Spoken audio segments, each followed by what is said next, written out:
1946 because of the, including the autonomous, automated weapon systems and also sensors like the radars, electronic warfare countermeasure systems. They did not have a need for a lot of that sailors on board the ship. So what they did was they downsized the crew members 50%. From 2,700 enlisted, it went down to 1,450 enlisted.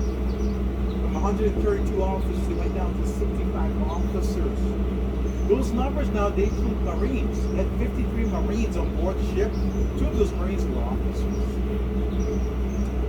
Now, ladies and gentlemen, this is a very unique and amazing story. It's about a kamikaze attack that occurred aboard USS Missouri, April 11, 1945. But before we get started, let me share with you some note to remember here.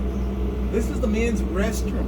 To my left here, there's a water refill station, water fountains there also. And through the breezeway here, to your left here, is the women's restroom.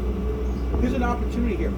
When we're done briefing here, take a look at turret number 3 through a plexiglass window. There's a ladder right over here in the back of turret number 3. The entrance to the second deck is underneath the large gun barrels. Ladies and gentlemen, you guys are paid customers, you know. You don't want to miss out on that. Great exhibits down there, it's air conditioned. That's 50% of your tour. Now, when you go down to the second deck, take your time, go right through the ship. You guys come back up, follow the white arrows in the green circle. It'll lead you to the officers' war room, officers' country. And you know when you guys stop there, 3 minutes, 4 minutes is not enough time to observe these exhibits. So go back up to the surrender deck to continue to observe these exhibits. But not only did you want to continue your tour from up there to tour the surrender deck, but the wow factor is the old 5-level bridge. You know where to steer the ship? Beautiful picture. And there was a down ladder. There's a down ladder that says wrong way as you're looking at it. Do not go there. The up ladders on this side of the ship, okay, and they'll direct you how to get out. Go all the way up there. It's not raining. I hope it don't jinx you. Okay, let's begin with the history of the USS Missouri. The story about the kamikaze attack. Picture this in your mind's eye. The USS Missouri is on patrol off the coast of Okinawa during the invasion of Okinawa. At 2:43 in the afternoon, an aircraft, an A-6M Mitsubishi fighter plane, the Zero, also known as a Zeke, piloted by a kamikaze pilot, slammed into the side of the ship. No one was killed aboard USS Missouri. No one is injured. Only the pilot got killed. The unexploded bomb and a great portion of the wreckage slid harmlessly back into the ocean. But the right side wing, the starboard side wing, catapulted right back to the main deck. On the main deck.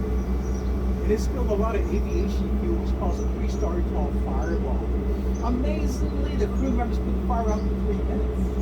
And as the fire was put out, crew members began to remove the wreckage off the main deck and got some souvenirs. And by the way, ladies and gentlemen, some of the original souvenirs are on display on the Kamikaze exhibit at the second deck. So you want to miss out on that. Now, as they were removing the wreckage, collecting souvenirs, they came upon the remains of the Japanese pilot. Now, upon discovery of the remains of the Japanese pilot, the crew members was about to hose the remains off the side of the ship. Captain William Callahan, the first commanding officer of USS Missouri, took notice. And he ordered the crew members to prepare the remains for military burial on the scene of the following day, which is nothing unusual. It's part of military protocol. But in order to conduct a military burial, you must have the flag of the country of origin. On board USS Missouri, there was no Japanese flag on board the ship. So what the crew members did that night was to create a makeshift Japanese flag using a white bed sheet and some signal flags. That night, the crew members wrapped the remains of the Japanese pilot. Now probably you're thinking, you're thinking, was a lot of mixed emotions and feelings amongst the crew members aboard the ship that night. And Captain William Callahan, the first commanding officer of USS Missouri, understood the mixed emotions and feelings amongst his crew members in there. Because the crew members were like thinking, why are we giving this pilot a dignified seafarer on sea when all in fact he was about to create a lot of death and destruction? And hopefully to sink the ship on his part. Captain William Callahan understood the feelings amongst his crew members there. So later on that evening, he went on the ship's general announcement system and he broadcast and he announced and he explained throughout the entire crew that this pilot, when he was alive, was the enemy. Now that he's dead, he's not the enemy. And he did his duty like any other great sailor would have done upon the mighty ocean. So with that said, the following day, April 12, 1945, the opposite side of this here gun turret, you do have picture placards.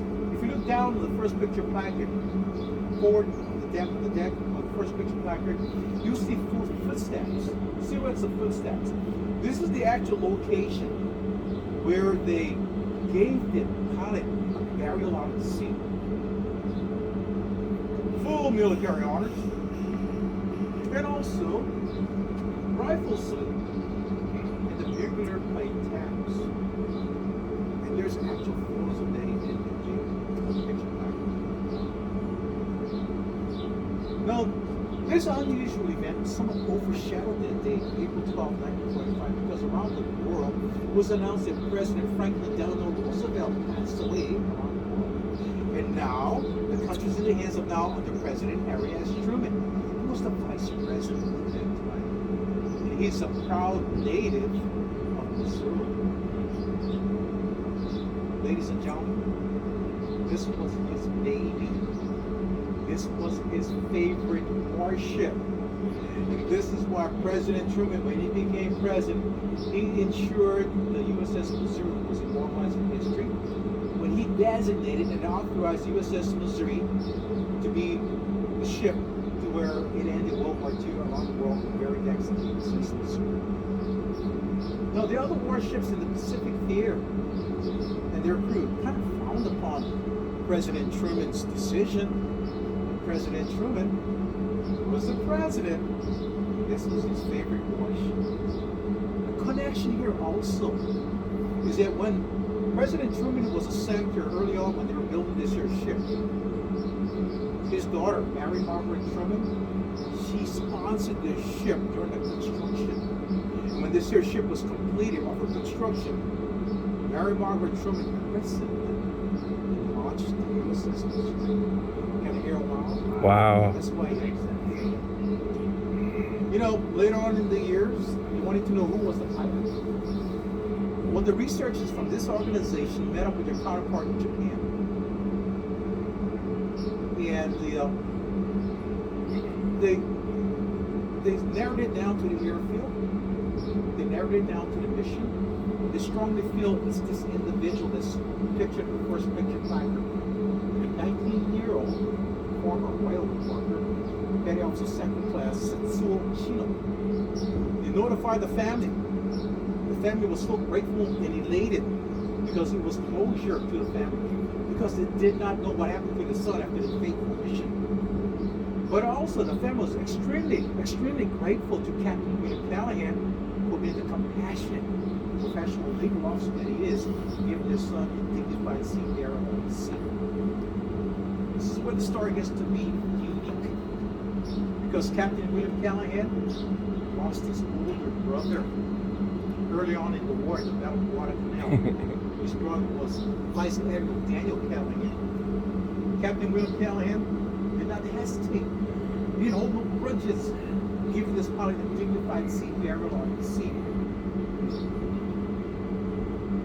And the pilot's family was so grateful to Captain William Callahan that they graciously shared a family portrait to include the kamikaze pilot as a toddler holding a toy airplane. And that picture is also pictured on the first picture placard. Can you hear it on? Wow. Now the second picture placard is an amazing photo of the same aircraft seconds before it slammed into the USS Missouri, April 11, 1945. World famous photography. But guess who was a world famous photographer? I'm 107 years old. Can I hear a wow? No secret, no secret. Straight guy. Quit drinking last night. Just caught him. I'm gonna call rehab tomorrow. Wait, hey, the truth will set me free. He was a ship's baker. Harold Buster Campbell. He was an accomplished photographer. And he was designated to be the photographer that day. Right place at the right time. And I hear, wow. Wow. Now, after the picture placard, there's going to be a sign there. That's a sign indicating where the aircraft slammed into the side of the ship. If you peer over the lifelines now, between the black and yellow tape there, superficial damage. Doesn't look like much. I describe it to the visitors as a fender bender. Amazing. You know, ladies and gentlemen, it's truly an honor and a pleasure and a blessings for all of us to be part of her magnificent history today this morning. On behalf of the USS Missouri Memorial Association, we thank you. We deeply, deeply appreciate you being here. So you guys enjoy your tour, enjoy your vacation. This ends the 35-minute guided tour.